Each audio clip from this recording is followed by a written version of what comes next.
I do want to touch on the offensive line. So one of these interesting things that we've talked about on our car rides over the years, and we come to slightly different conclusions on this stuff, and I've always appreciated your perspective. Is okay, I'm a big believer in, if unless it's a lineman, which these are, by God, play your 4 years and go. None of the, like you keep bringing these guys back for their sixth year or whatever, and honestly, if they haven't shown it to you by their freshman year, then get them going and get them developed, and don't try to drag out skill players. And I think you've always been more thoughtful about, okay, sometimes you got to redshirt guys, they got to develop, whatever, move on. And we used to have that disagreement about Ramir Johnson. Yeah. That was a person that we disagreed about. You liked Ramir more, probably more than I did. I think at the end of the day, there were some accuracies on both sides. I mean, you were right in the way that he ended his career. Do they win that game without Ramir? I don't know. Do they win the Pinstripe Bowl without him? I'm not sure. I think God wanted it to turn out the way it did. Like he got to go home, he got to play in his hometown. It all turned out well, but they also spent a lot of reps on a guy that got banged up quite a bit. So now we have this issue with the offensive lineman. And here's why I bring that up to bring this up. I know they like their young linemen. I'm talking Sam Sledge, Grant Bricks, Gibson Pyle, Preston Tamua, whom I forget, Grant Segrin, who's kind of a walk on, but tackle type. Um, who else did he bring up yesterday? Jason Really? Machachak. Yeah. All these guys have signed in the last 2 years, and you've written about several of them. Bricks signed last year, but he might be ready to go a little early because he's such a good athlete. So they got these young linemen over here that have all kind of been simmering, in like a gumbo or a stew of kind of learning the system and growing up, and they're pretty good athletes. And then you have these guys that are seasoned, and Turner Corcoran and Teddy Prohaska, and to some degree Henry Lutovsky. He's going into his fifth year, but they've been banged up over their career. Lutovsky a little less. Corcoran and Prohaska have had bad luck, but the reality is this is where they're at now, and they're going to probably miss some or all of spring. Yeah. Is this that moment where if some of these young cats can just be really good in spring, that you almost move on from some of the older guys and you let the youth movement take over? Or is this season so important, Evan, that you just can't afford to not play the old guys because they know the thing? I think it's determined on how the spring goes. Like, I think if some of those younger guys show you something, then you move forward with them. I mean, Gunnar Gatula is going to be out for the spring, but he showed well, I thought, toward the end of the season. He I should be agree. part of their plans. Yeah, So, in an ideal world, sure. I mean, you get Corcoran back and Prohaska back, and those guys have been leaders and they're older, and that's what you want on the line.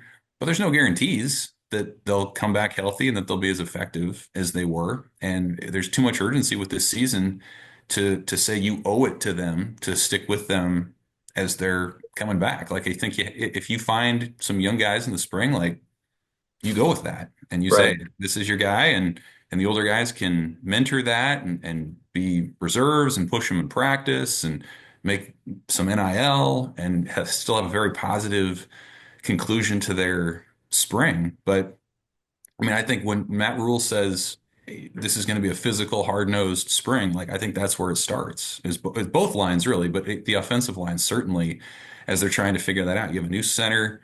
Lutovsky's going to be out or limited in this spring as well. So, I mean, what an opportunity, first of all, for all these guys to come in and show what they can do. They've been behind the scenes now for a year or two, and this is that time. A lot of them started popping up on the two deep for the Pinstripe Bowl, and so they're coming along.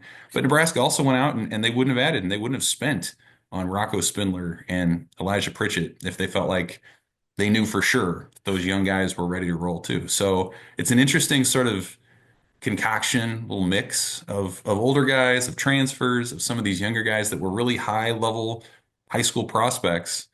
To me, it's all about the spring. My hunch would be they're going to show you enough. I mean, we've heard enough about Sam Sledge and Tamua and certainly Machachok, Tyler Kanak, is somebody else that Matt Rhule often That's mentions right. as guys who are factors. So my hunch is out of that group, yeah, someone's going to emerge, and maybe that decreases the urgency to need to lean on those guys. I don't think Nebraska wants to go into the fall saying, "Oh boy, we hope Prohaska and Turner are ready to go." I think they want those young guys to take over, and I think Teddy and Turner are culture guys enough that if that's how it turns out, it might be the best outcome for the team. Yeah, I think that's a really good point. The interior line is an intrigue because again, what you lost was you lost Ben at the center spot. And now you've got to kind of decide, okay, you've got a Justin Evans who can slide to center and has played some backup center.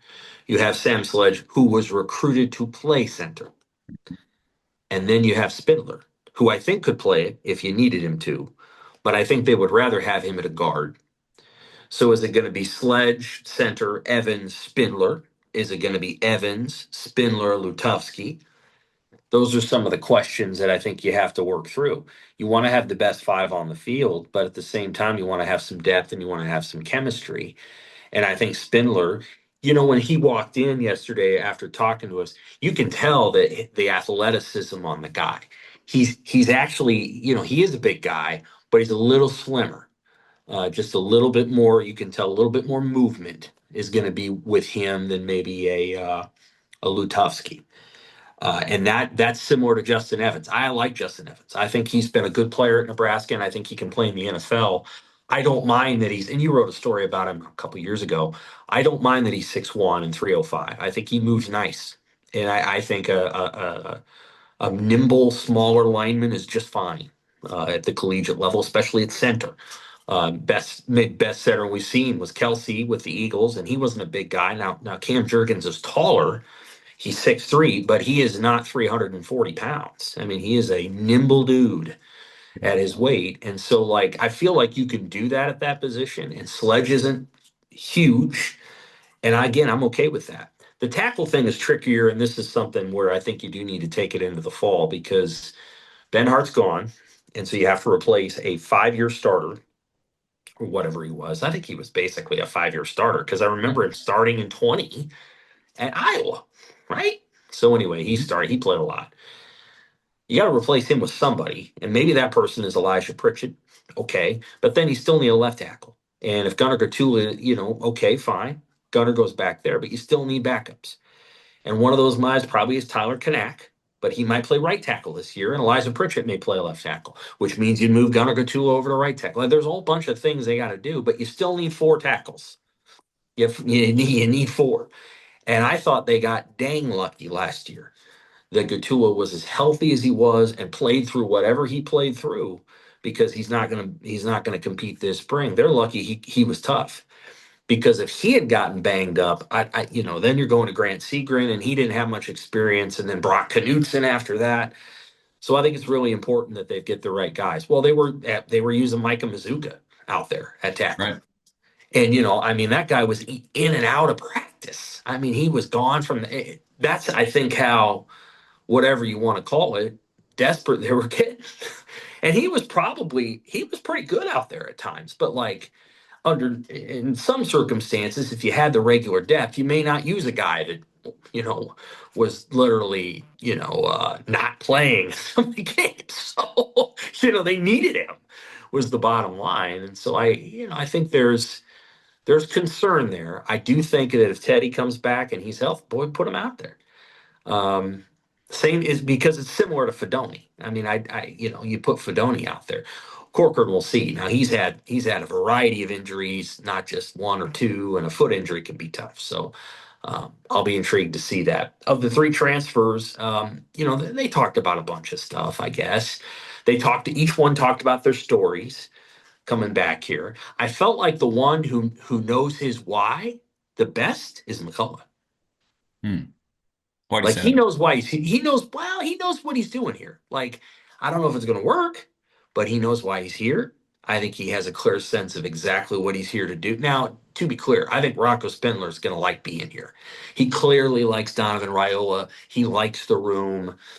Whatever happened in Notre Dame happened. So, like, I think he's very content here.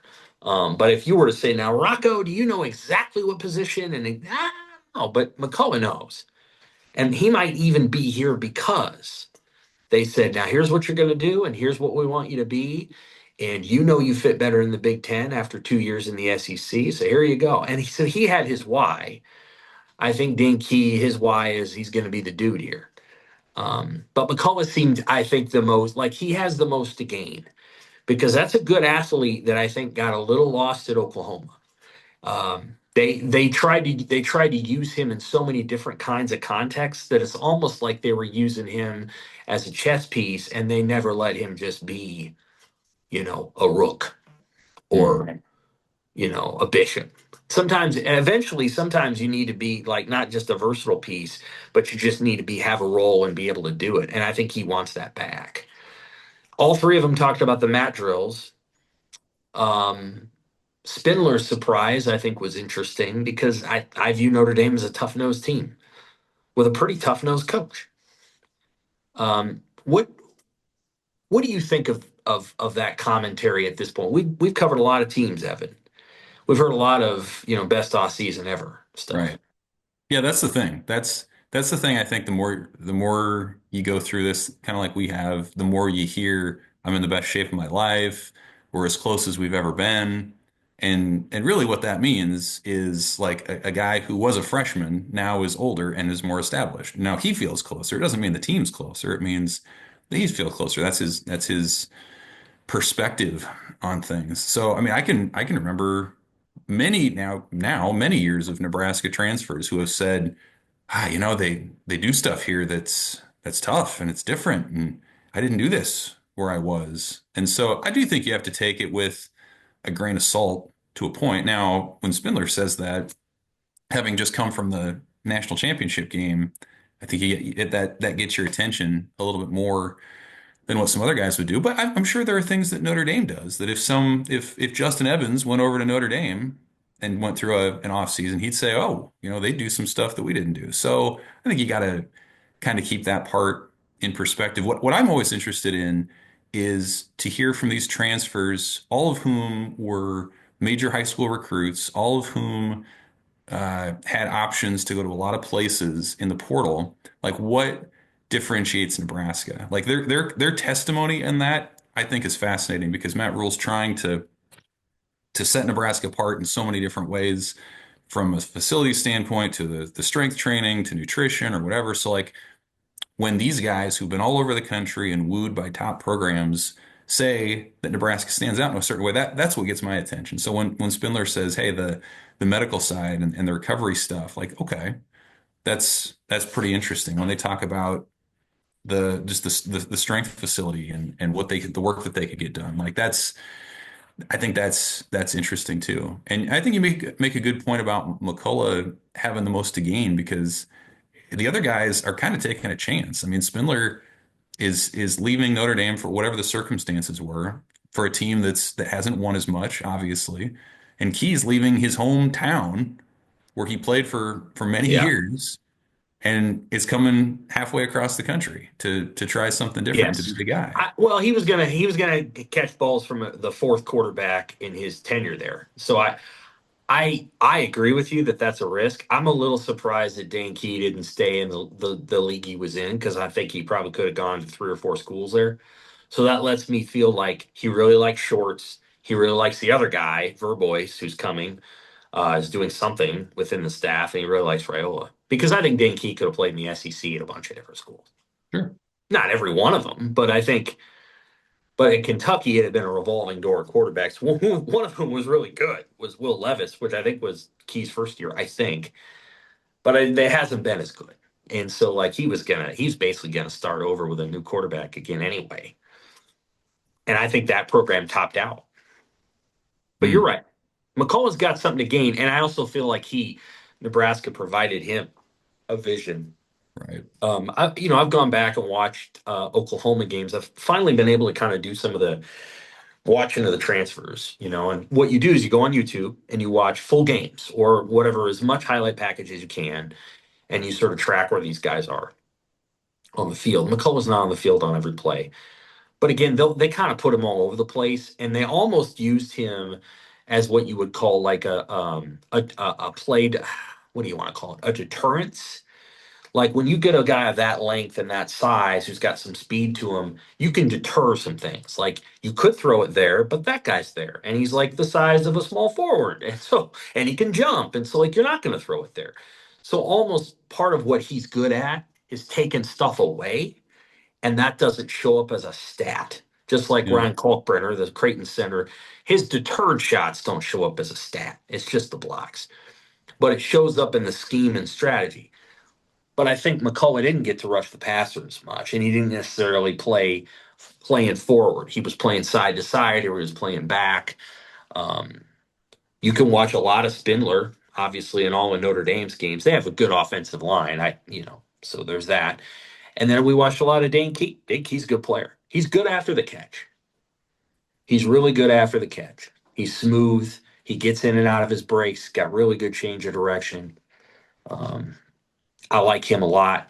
He's not necessarily Trey Palmer, 65-yard go route, but he can do a lot of other things. He can do some things didn't do. You know, Trey wasn't necessarily great after the catch. Sometimes he was, but not always. This guy's really good after the catch. He reminds me of Samari Toure, but maybe a little bit smoother in some ways than Toure. I think he'll have a better chance of sticking in the NFL. Palmer's in the NFL. I will say that he's probably going to get a second contract too. Yeah, the Matt Rhule stuff for me is great, and I think it's indicative of Matt Rhule's culture. What I would say is that again, we've heard a lot of winning the offseason, so the proof's going to be in the pudding, as Matt Rhule says. You're gonna see what they do during game day. And last season, I guarantee you there were teams they played that they lost to, Evan, that didn't work as hard in the offseason as Nebraska did. But but when you get in a football game, it's not just about toughness and perseverance, it's about execution.